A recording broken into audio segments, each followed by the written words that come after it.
4,250 years ago, a stonecutter in the mountains of northern Iraq carved a massive slab of pink limestone.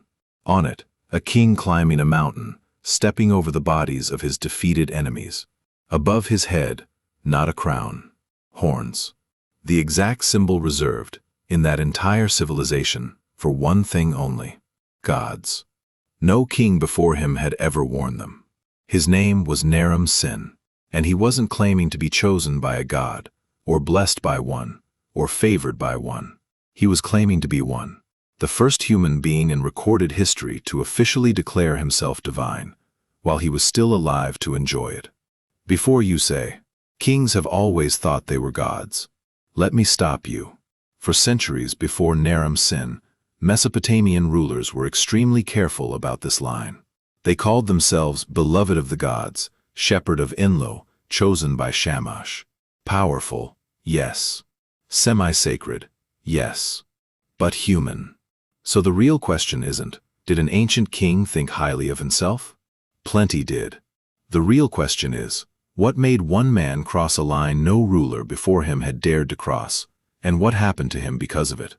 To understand Naram-Sin, you have to understand what he inherited. His grandfather was Sargon of Akkad, the man who built the world's first true empire, uniting the independent city-states of Sumer under a single crown for the first time in human history. Sargon, notably, never claimed divinity. He credited his power to the god Enlil, calling himself merely Enlil's instrument. Naram-Sin inherited that empire, and then expanded it far beyond what his grandfather ever controlled. He crushed a massive coalition of rebel kings who rose up against him early in his reign. He pushed his armies west to the Mediterranean Sea, north into Armenia, east into Iran. He defeated the Lulubai mountain tribes in a campaign so decisive he commissioned that limestone stele to commemorate it, the same stele showing him with the horns of a god. By the end of his conquests, Naram-Sin controlled more territory than any human ruler before him in history, and he gave himself a new title to match it: King of the 4 quarters of the universe. Not king of a city, not king of a nation, king of everything that existed. But total military conquest still wasn't enough. Somewhere in the middle of his reign, Naram-Sin did something that had never been attempted before. He didn't just want to rule the world. He wanted to rule it as a god. According to his own inscriptions, the people of his capital city, Akkad, petitioned the gods to make Naram-Sin their personal deity, and the gods granted the request. Of course, we only have Naram-Sin's version of this story. He wrote it himself. But whether it was genuinely a popular movement, or a political performance orchestrated by the palace, the result was the same. Naram-Sin took the title, God of Akkad. He had temples built where offerings were made to him, not to the traditional gods, but to him personally, by name. His name began to be written with the same cuneiform marker, the dingir symbol, used exclusively before the names of gods. Scholars researching this moment describe it as a genuine turning point in how power itself was understood, a shift from a ruler who serves the gods, to a ruler who is one. Think about what that actually means, politically. If you disobey a king, you're a rebel. If you disobey a god, you're committing blasphemy. Naram-Sin hadn't just expanded his territory, he had redesigned the entire concept of what a king was allowed to be. For a while, it worked spectacularly. Naram-Sin's reign is remembered as the height of Akkadian power and wealth. But there's a reason we don't remember him purely as a triumphant god-king. Centuries after his death, the Mesopotamians told a very different story about how it all ended. Generations after Naram-Sin died, Mesopotamian scribes composed a poem called The Curse of Akkad. In it, Naram-Sin is portrayed as a king so consumed by arrogance that he committed the ultimate act of impiety. According to the poem, he defied the god Enlil directly, even attacking Enlil's most sacred temple.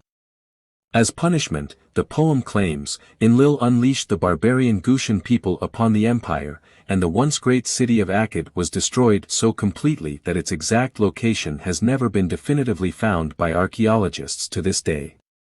Here's the twist historians have uncovered. Almost none of this story is literally true. The Akkadian Empire didn't collapse suddenly under Naram-Sin, it continued for decades after his death under his son. Modern historians classify the Curse of Akkad as a genre of literature called Naru, essentially, historical fiction, written centuries later as a moral lesson. But that's what makes this so fascinating. The people who came after Naram-Sin didn't need the facts to be true, they needed a story that explained an uncomfortable truth about power.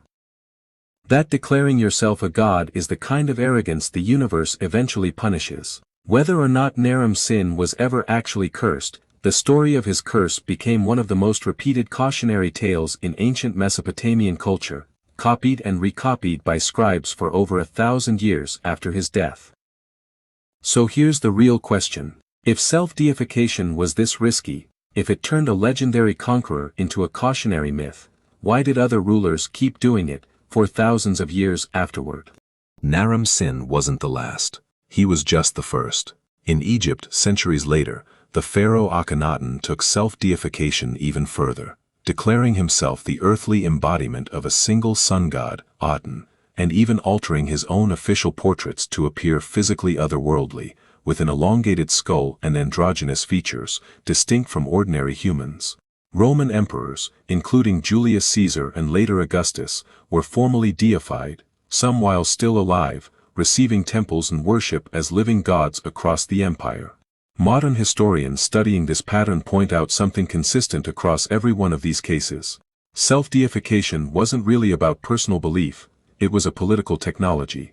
It solved the problem every powerful ruler eventually faces: how do you make your authority feel permanent, unquestionable, beyond the reach of rivals? The answer these rulers arrived at, again and again, across completely different civilizations that had no contact with each other, was strikingly similar.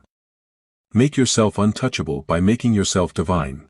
Naram-Sin didn't invent human arrogance, he simply discovered, 4,250 years ago, one of the most effective tools power has ever had. Here's what I want you to take from this. That stele in the Louvre, the one showing Naram-Sin climbing a mountain of his defeated enemies, wearing the horns of a god, isn't really a monument to a man. It's a monument to an idea. The idea that enough power, enough conquest, enough control, can make a human being stop being human at all. For a while, it worked.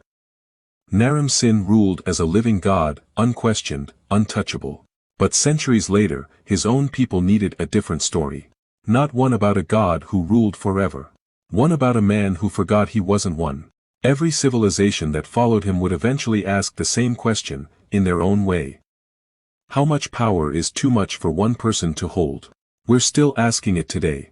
Subscribe to Human Roots.